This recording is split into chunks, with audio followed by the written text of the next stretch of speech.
சரியா? ஏசப்பா அந்த பூமியில பிறந்த பிறகு என்னென்ன நடக்குது?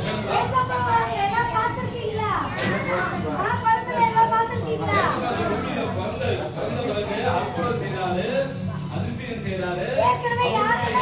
கேட்கறாங்களா அவங்களுடைய ஜபத்தெல்லாம் அவங்க விண்ணப்பத்தெல்லாம் கேட்கிறாரு. அழிச்சாரு, 4ஆம் நாள் எங்க போயிருக்கிறாரு?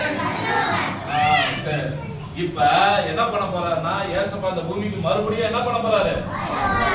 நல்லா புரிஞ்சுங்க.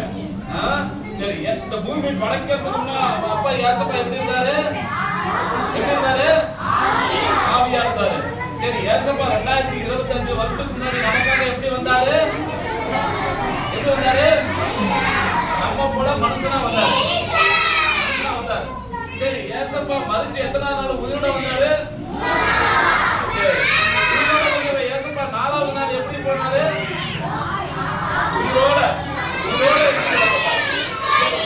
எடுத்துக்கொள்ளப்பட்ட ஏசப்பா மறுபடியும் வர இருக்கிறாரு. எப்படி வர இருக்கிறாரு? மறுபடியும் வர இருக்கிறாரு. சரி, ஏசப்பா பார்க்கறதுக்கு எத்தனை பேருக்கு பிரியம்?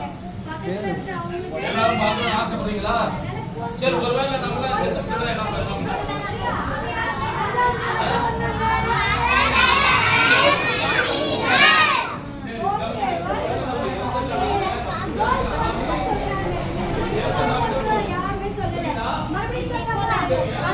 சரி,